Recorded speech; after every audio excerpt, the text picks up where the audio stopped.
E hoje nós temos aqui o terceiro e último vídeo, não, este pincel não, este outro.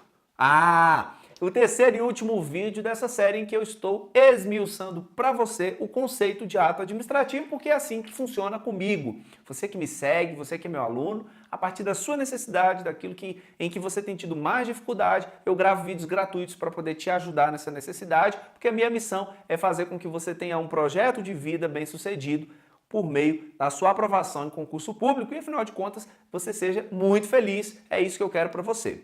E hoje nós vamos, então, concluir o conceito de ato administrativo que, se você não assistiu aí ao primeiro e ao segundo vídeo, mais uma vez, como é corriqueiro, vou colocar aqui na parte de baixo ou na parte de cima deste vídeo os links para você assistir ao primeiro e ao segundo vídeo, porque o terceiro é uma consequência, é uma continuação dos dois primeiros. E nós vimos anteriormente que o ato administrativo é uma manifestação unilateral de vontade da administração ou de quem lhe faça, às vezes, que tenha por finalidade, que tenha por objetivo o quê? Qual é o objetivo do ato administrativo?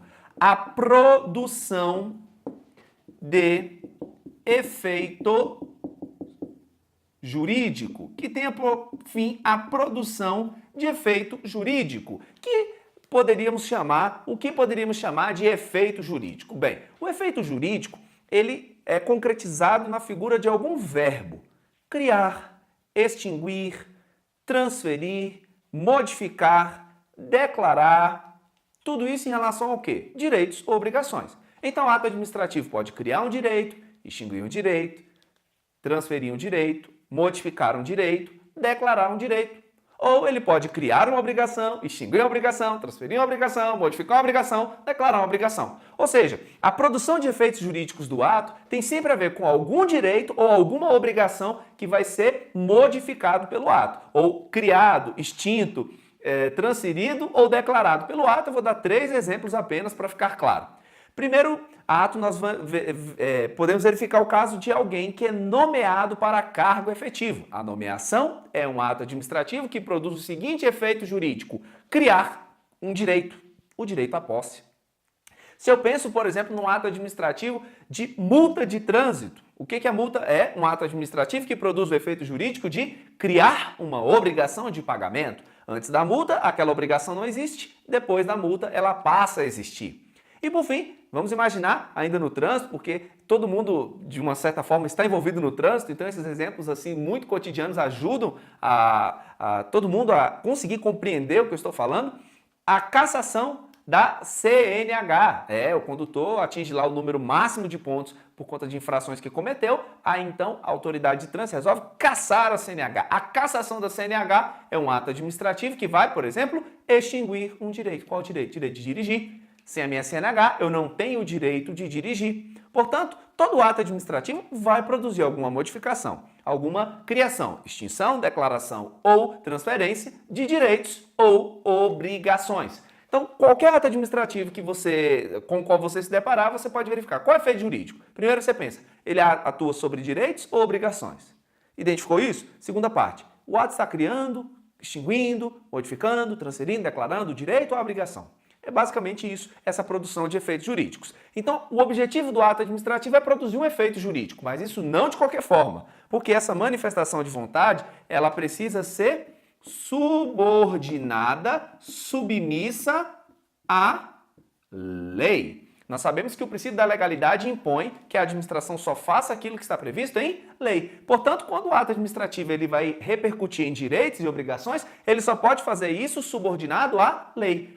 Ou seja, o ato administrativo não pode contrariar a lei e nem pode ir além da lei. Se a lei, por exemplo, criou os direitos A, B e C, o ato administrativo ele só vai concretizar a criação dos direitos A, B e C. Não pode o ato administrativo trazer uma novidade, por exemplo, o direito D, porque a lei só estabeleceu A, B e C. Ou seja, o ato administrativo não pode contrariar a lei e nem pode ir além, não pode complementar. O ato administrativo ele não pode acrescentar aquilo que a lei já estabeleceu. Ele apenas vai trabalhar com o que a lei já definiu. Então é por isso que eu digo que é uma manifestação subordinada à lei. E não só a subordinada à lei, é também uma manifestação que fica sujeita a controle. Que tipo de controle? O controle judicial, ou seja, o controle do poder judiciário, mas não em relação a tudo. Essa manifestação fica sujeita ao controle judicial quanto à legalidade. Ou seja, se o ato administrativo é uma manifestação unilateral de vontade, eu, como particular, não tenho como evitar que o ato me atinja. Se for um ato impositivo, ele vai me atingir, querendo eu ou não. Mas eu teria que ter algum tipo de defesa, um escudo contra essa manifestação que é inadiável, que é inevitável de vontade da administração. E qual é o meu escudo? Provocar o judiciário.